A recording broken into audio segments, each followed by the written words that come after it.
अगर आप स्टूडेंट हैं, अगर आप एजुकेशनल इंस्टीट्यूशन चलाते हैं, या फिर अगर आप कोई एजुकेशनल स्टार्टअप खोलने वाले हैं जिसमें आप बच्चों के साथ इंटरेक्ट करना चाहते हैं, या फिर आप कोई कोचिंग चलाते हैं, और या फिर अगर आप जेएनवी से हो, तो ये वीडियो तो आपको ज़रूर अच्छी लगेगी। लेकिन जो भी स्टार्टअप या एजुकेशनल इंस्टीट्यूशन की मैंने बात की, अगर आप उनमें से हैं तो ये 5 स्ट्रेटजी आज मैं बताऊंगा जो हर नवोदय में इम्प्लीमेंट की जाती है। उससे आपको आइडिया लगेगा कि क्यों होता है एक जेएनवी का स्टूडेंट ऑलराउंडर। चलिए स्टार्ट करते हैं।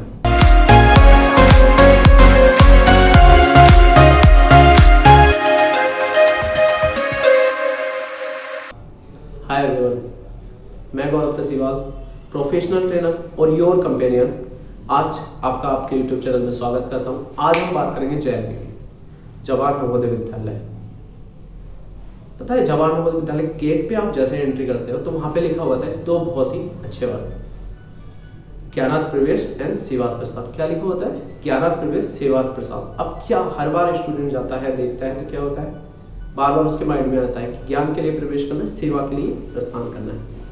ये तो है बात, लेकिन इसको स्टार्ट किसने किया था? स्टार्ट किया था राजीव गांधी ने। क्या ये इनिशिएटिव था 1985 में? नेशनल पॉलिसी ऑन एजुकेशन 1986 में इसे लाया गया और उसमें अवधारणा रखी गई कि हर डिस्ट्रिक्ट में एक जेएनवी बनाया जाएगा। तो फर्स्ट स्ट्रेटजी के हम चलते हैं, टाइम मैनेजमेंट। आप साइड में देख भी सकते होगे टाइम टेबल। तो ऐसा टाइम टेबल रहता है जेएनवी के स्टूडेंट्स का कि उसके माइंड में टाइम ऐसे हो जाता है, टाइम मैनेजमेंट उसको सिखा दिया जाता है, इनबिल्ट कर दिया जाता है। जैसे मुझे आज भी याद है मेरा टाइम टेबल 5 से 6 हमारी पीटी होती थी, उसके बाद 6 से 7:30 हमको नहाने वगैरह के लिए टाइम मिल जाता, 7:30 से 8 हमारा ब्रेकफास्ट होता था, 8 से 8:45 तक हमारी प्रेयर होती थी, जो भी कोई नेसेसरी न्यूज होती थी वहाँ दी जाती थी। 8:45 से 11 तक हमारी क्लासेस चलती थी। फिर 11 बजे के बाद हमको 15 मिनट का रेस्ट मिलता था। 11:15 से फिर 1:30 बजे तक हमारी क्लास चलती थी। 1:30 बजे के बाद फिर हमको आधे घंटे का हमारा लंच टाइम होता था। लंच टाइम होने के बाद क्या होता था, उसके बाद दोबारा हमको ब्रेक मिलता था। उसके बाद ब्रेक मिलने के बाद दोबारा 3 से, तो इतना सारा, मतलब आप समझ सकते हो कि ऐसे, और इसको डेली आज तक मुझे याद है। तो ऐसे फ्रेमिंग कर दी जाती है टाइम की कि आपको एक एक चीजें याद हो जाती है। और बोलते हैं ना, जिसने समय को जीत लिया उसने दुनिया जीत ली। जिसने समय को जीत लिया उसने दुनिया जीत ली। आज करके ज्यादातर लोग इसी वजह से परेशान है कि टाइम मैनेजमेंट नहीं हो पा रहा है, टाइम नहीं मिल पा रहा है। लेकिन जेएनवी के स्टूडेंट को ये स्टार्टिंग से बता दिया जाता है, उसके मतलब उसके माइंड के अंदर बैठ जाता है एकदम कि टाइम क्या है। सेकंड स्ट्रेटजी, नवोदय विद्यालय के अंदर क्या होता है, टीचर एज ए टीचर तो काम करता है, टीचर एज ए मेंटर भी काम करेगा, teacher as a house master भी गाइड करेगा, टीचर एज ए गाइड काम करेगा। मीन्स आप ऐसे समझिए, स्कूल के अंदर टीचर पढ़ाने का काम तो करता ही, उसके बाद क्या होगा, आप हाउस में जाओगे तो हाउस कैसे रहते थे, एक डॉर्मेटरी की तरह होते थे, रेल का डिब्बा जैसे होता है वैसे सेम हमारे हाउसेस होते थे। उसमें बहुत सारे बेड्स होते थे, तो उसमें एक हाउस मास्टर अलॉट किया जाता था। अब एक हाउस मास्टर को कौन होगा, वो आपका टीचर ही होगा। इंग्लिश टीचर हो सकता है, मैथ टीचर हो सकता है, सोशल साइंस टीचर हो सकता है। वही सारे टीचर अब क्या करेंगे, अब उनका घर भी जस्ट आपके रूम के बगल में, आपका जो भी हाउस होगा उसके जस्ट बगल में। तो क्या होगा, आप बार बार उससे मिलेंगे, नाइट में भी वो आपके पास आएगा आपके अटेंडेंस लेने। तो आपके अगर कोई डाउट्स होंगे तो वहां पे क्लियर हो जाएंगे। आप एक सब्जेक्ट तो आपकी मान लीजिए कि वो पक्की हो गई। तो सेकंड स्टेज, आप क्या ऐसे मेंटर बना सकते हैं क्या? आप खुद सोचिए, आपके जो टीचर है, आपकी कोचिंग में जो टीचर है, उन्हें कुछ स्टूडेंट्स का ग्रुप का आप मेंटर बना सकते हैं, गाइड बना सकते हैं। Third stage, student participation everywhere in many meetings, right. So वो क्या करता है, जेएनवी में क्या करते हैं कि स्टूडेंट जो है उनका पार्टिसिपेशन बहुत बढ़ा देते हैं। प्रेयर हो रही है तो उसमें स्टूडेंट बोलेंगे, मैनेज कहीं करना है उसमें स्टूडेंट आएंगे, कोई प्रोग्राम करना है उसमें स्टूडेंट आएंगे, और तो और खाने में क्या डिसाइड करना है उस मीटिंग में भी स्टूडेंट आएंगे। तो इससे क्या होता है, स्टूडेंट में डिसीजन मेकिंग जो एबिलिटी है वो बढ़ती है। उसके बाद वो पार्टिसिपेट करता है तो उसको लेता है, पार्टिसिपेशन बढ़ता है, उसको समझ में आता है। अब जैसे हाउस, मान लीजिए एक हाउस में आपको लीडर बनाया हुआ है, राइट, तो आप हाउस कैप्टन है, तो सारे लोग आपसे बोलेंगे कि ये वाला ये बनना चाहिए, वो वहां पे रिप्रेजेंट करेगा उसको।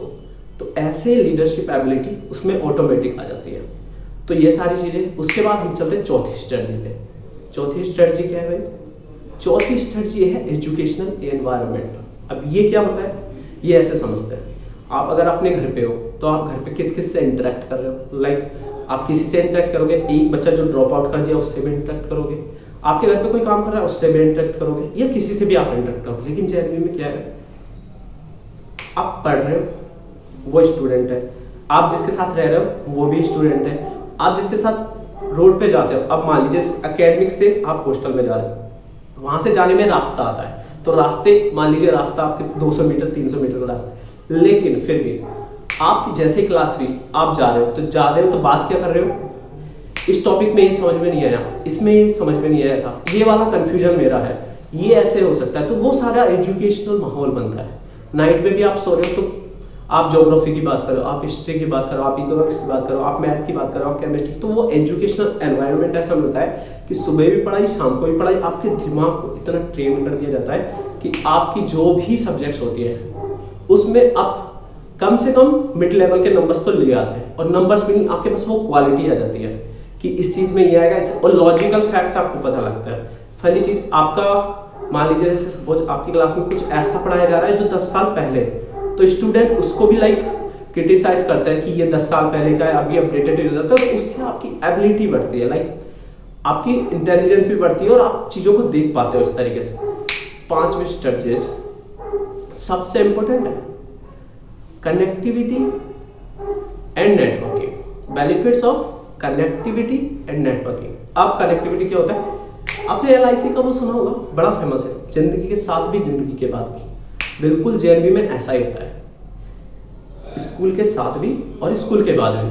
अब ये क्या चीज है, तो ऐसे समझिए इसको, एल्यूमनाई जो भी स्कूल में पढ़ा हुआ लड़का जो 7 साल पढ़ लिया, 4 साल पढ़ लिया, उसके बाद 2 साल पढ़ लिया, जैसे कि आपको पता ही है कि एंट्रेंस 3 बार होता है जेएनवी में, एक बार 5वीं क्लास में होता है तो आप 6 में एंट्री ले सकते हो, उसके बाद 8th क्लास के बाद आप जा सकते हो, कुछ सीटें खाली हो जाती है तो 9th में आप जा सकते हो, और 11th में। तो कोई भी जेएनवी का स्टूडेंट जो वहाँ पे पढ़ा है तो वो फील करता है, वो दूसरा घर उसे मानता है कि मेरा पहला घर वो है, जेएनवी मेरा दूसरा घर है, राइट। तो बहुत सारे लोग को इमोशनल अटैचमेंट हो जाता है, तो वो क्या करता है, वो अपने सपोर्ट करते हैं, वो जैसे ही पास आउट हो जाता है, पास आउट होने के बाद अब बहुत सारे स्टूडेंट हैं, अगर आप सर्च करोगे तो आपको पता लगेगा कितने IAS बन चुके हैं, कितने SDM बन चुके हैं, कितने सॉफ्टवेयर इंजीनियर बन चुके हैं। मेरे ही स्कूल के बहुत सारे SDM, डॉक्टर या फिर प्रोजेक्ट मैनेजर, उन सब से हमारा कनेक्शन है, और वो सारे लोग हमको क्या करते हैं, सपोर्ट करते हैं। पहली चीज ये ध्यान रखना, मैंने इसमें पहली चीज बताई कनेक्टिविटी, इमोशनल अटैचमेंट रहता है, इमोशनली सारे लोग कनेक्ट रहता है कि मैं जहाँ गया हूँ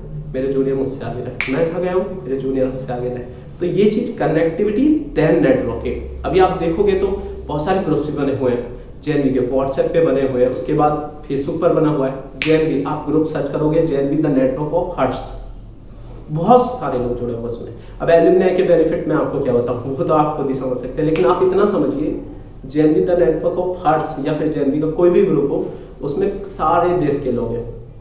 अब सारे देश में मान लीजिए आपका कोई बिहार में एग्जाम हुआ, या फिर आप बिहार में कोई कॉलेज में एडमिशन ले रहे हैं, आपको कोई टिप्स चाहिए, आपको कुछ पता नहीं है, आप बस एक मैसेज करोगे और देन सारे लोग धड़ाधड़ कमेंट करके आपको बता देंगे वो चीज़। तो ये 5 स्ट्रेटजी थी जो एक हर नवोदय में इम्प्लीमेंट हो रही है और उसका बेनिफिट स्टूडेंट उठा रहे हैं। तो आप अपने एजुकेशन इंस्टीट्यूशन में क्या कर सकते हैं, अब आप देखिए, आप स्टूडेंट के साथ कौन सी चीज़ इन्वॉल्व कर सकते हैं, क्या उनको टाइम मैनेजमेंट सिखा सकते हैं क्या, सेकेंड चीज क्या टीचर को मेंटोर बना सकते हैं, क्या गाइड बना सकते हैं क्या, जिससे उसका और इम्प्रूवमेंट हो, स्टूडेंट का पार्टिसिपेशन आप बढ़ा सकते हो, कौन कौन सी जगह है जो डेलीगेट कर सकते हो आप स्टूडेंट को। चौथी चीज जैसा कि मैंने आप लोगों को बताया था, ये ज्यादातर जगह पे हो रही है कि एजुकेशनल एनवायरनमेंट, लेकिन कैसे आप एजुकेशनल एनवायरनमेंट को बढ़ा सकते हो, कैसे उनके डिस्कशंस को बढ़ा सकते हो, ये कर सकते हो क्या, ये कर सकते हो तो बहुत बेनिफिट होगा।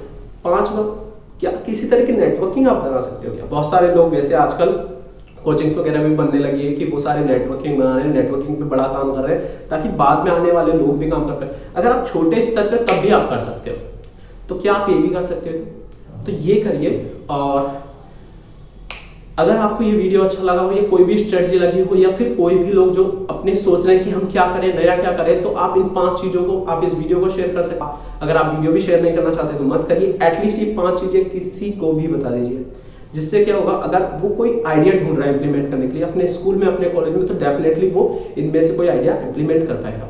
आप पढ़ते रहिए, पढ़ाते रहिए, आप खुद भी आगे बढ़ते रहिए, दूसरों को भी बढ़ाते रहिए, इसी के साथ बढ़ेंगे हम और आप। सो आज के लिए बस इतना ही। See you all in the next video, फिर मिलेंगे। चौथी चीज़, जैसा कि मैंने आप लोगों को बताया ही था कि चौथी, अगर आप स्टूडेंट हैं या अगर आप जेएनवी से जुड़े हैं, 6 में नेशनल पॉलिसी